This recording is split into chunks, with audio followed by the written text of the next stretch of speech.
सौम्या गांव की एक सीधी साधी 20 साल की लड़की है। वो अपने ही गांव के एक लड़के तरुण को मन ही मन बहुत चाहती है। कहीं ना कहीं तरुण भी सौम्या को पसंद करता है, पर बस दिल की बात कहने से डरता है। एक दिन उसने हिम्मत कर शर्माते हुए सौम्या को बोल दिया, सौम्या, मैं तुमसे बहुत प्यार करता हूँ, क्या तुम करती हो? सौम्या शर्माकर हंसती हुई भाग गई। फिर बहुत दिनों तक दूर से ही एक दूसरे को देखने का सिलसिला चलता रहा। एक दिन सौम्या और उसकी सहेली राधा खेत में जा रहे थे। तरुण भी पीछा करते हुए आ गया और सौम्या को रोककर बोला, सौम्या, मेरे सवाल का जवाब तो दे दो। सौम्या ने कहा, कल दूंगी, अभी जाओ, चाचा देख लेंगे। कल शाम को 7 बजे यहाँ खेत में आ जाना मिलने। फिर हाँ कहकर तरुण चला गया और राधा ने छेड़ते हुए कहा, कब तक तड़पाएगी, बेचारे को बोल क्यों नहीं देती? सौम्या हंसती है और भागते हुए बोली, मैं तो कब से चाहती हूँ पगले को, पर वो ही इतने दिनों से तड़पा रहा था, अभी मेरी बारी है। अगले दिन शाम का बड़ी बेसब्री से दोनों को इंतजार था। सौम्या ने बड़ी ही सुंदर सी नीले रंग की कुर्ती और सफेद सलवार पहनी, बड़े बड़े कान के झुमके, चमकीली बिंदी लगाई और बाल खुले रखे। इधर तरुण चेक्स की लाल शर्ट और काली जीन्स पहन अपने आप को 10 बार आईने में निहारा। दोनों के मन बेचैन हो रहे थे। बस अब बेसब्री से 7 बजे का इंतजार था। तरुण समय से पहले आ गया। थोड़ी देर बाद सौम्या भी आ गई। उसे तरुण निहारे ही जा रहा था, मुंह से कुछ बोल ही नहीं पा रहा था। सौम्या ने कहा, देखते ही रहोगे या कुछ बोलोगे भी? तरुण बोला, आज तुम बहुत ही सुंदर लग रही हो सौम्या। अचानक सौम्या बोल पड़ी, तुम्हारे ही प्यार का जादू है। आए तो इतने दिन क्यों तड़पाया, तुमने जवाब क्यों नहीं दिया? सौम्या ने तरुण ने कहा, मैं तड़पाती नहीं तो पता कैसे चलता कितना प्यार है तुम्हारे दिल में मेरे लिए। दोनों खेत के ऊपर बने मचान पर जाकर बैठ गए। ऐसे ही रोज मिलने लगे, घंटों तारे देखते साथ बैठ। सौम्या कभी खाना लाती, तरुण के लिए अपने हाथों से खिलाती। कभी तरुण सौम्या के लिए फूल लाता तो कभी पायल। दोनों बहुत खुश थे और अपनी प्यार भरी दुनिया में खोए हुए थे। पर ऐसी बातें छिपती कहाँ हैं? वो भी छोटे से गांव में। एक दो बार गांव के लोगों ने देख लिया और सौम्या के चाचा को बता दिया। सौम्या के चाचा गांव के जमींदार और पैसे वाले थे। उधर तरुण के पिताजी साधारण इंसान। उस दिन रोज की तरह सौम्या और तरुण मचान पर बैठे थे और एक दूसरे की बाहों में खोए थे। अचानक से सौम्या के चाचा गांव के 5-6 लोगों के साथ आ गए। तरुण को मारने लगे और सौम्या को खींचते हुए उसके घर ले गए। सौम्या चीखती रही, मत मारो तरुण को, पर न रुके और उसे उसके घर पटक कर उसके पिताजी को कहकर आए, कल से तेरा छोरा गांव में नहीं दिखना चाहिए, नहीं तो जिंदा नहीं बचेगा। उधर सौम्या के पिताजी और चाचा जी ने कहा, कल से सौम्या घर के बाहर नहीं जाएगी और इसके लिए जल्दी से रिश्ता देखो।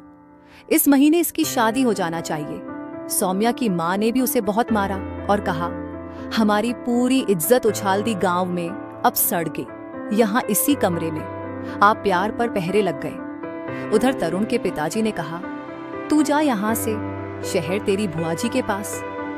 तरुण को कुछ समझ नहीं आ रहा था क्या करे। उसने एक खत लिखा और राधा को कहा सौम्या को देने को। राधा ने चुपचाप खत सौम्या को दे दिया। खत में लिखा था, क्या तुम रात को भागकर बावड़ी के पास आ सकती हो?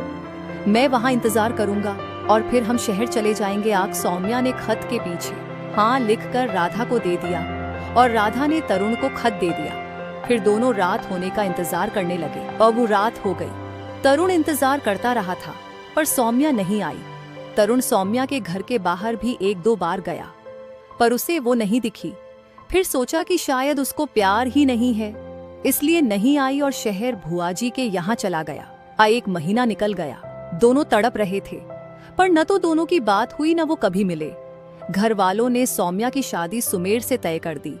सुमेर अच्छा पढ़ा लिखा लड़का था, पास ही गांव में रहता था। सौम्या के दिल में आज भी तरुण ही था। सुमेर और सौम्या की शादी हो गई। सौम्या चाहकर भी तरुण को भूल नहीं पा रही थी और तन से चाहे सुमेर की हो पर मन तरुण में ही था। 1 साल बीत गया। सौम्या गर्भवती हो गई। उसने एक बेटे को जन्म दिया। अब वो बेटे के साथ मस्त थी और 2 साल बीत गए। अब वो तरुण को भूलने लगी थी। एक दिन उसके बेटे को बुखार आ गया। उसको सुमेर ने कहा, अभी गांव में नया अस्पताल खुला है, चलो वहां दिखा लाते हैं। दोनों पति पत्नी बच्चे को डॉक्टर को दिखाने ले गए। जैसे ही सुमेर और सौम्या केबिन में गए, सौम्या के डॉक्टर को देख होश उड़ गए। वो तरुण था। वो सौम्या को आज भी वैसे ही देख रहा था, बस शब्द नहीं निकले मुंह से। दोनों की आंखों में आंसू थे। उसने उसके बेटे को देखा, दवाई दी और कहा, 2 दिन में ठीक हो जाएगा, 2 दिन बाद दिखाने आ जाना, फिर से आ। अतीत बार बार सौम्या को बेचैन कर रहा था। 2 दिन बाद सुमेर ने कहा, आज तुम अस्पताल चली जाना, मुझे जरूरी काम है। सौम्या का दिल एक तरफ तो तरुण से बात करना चाहता था और दूसरी तरफ कदम लड़खड़ा रहे थे, क्योंकि कैसे सामना करेगी उसका आज। पर उसे जाना पड़ा।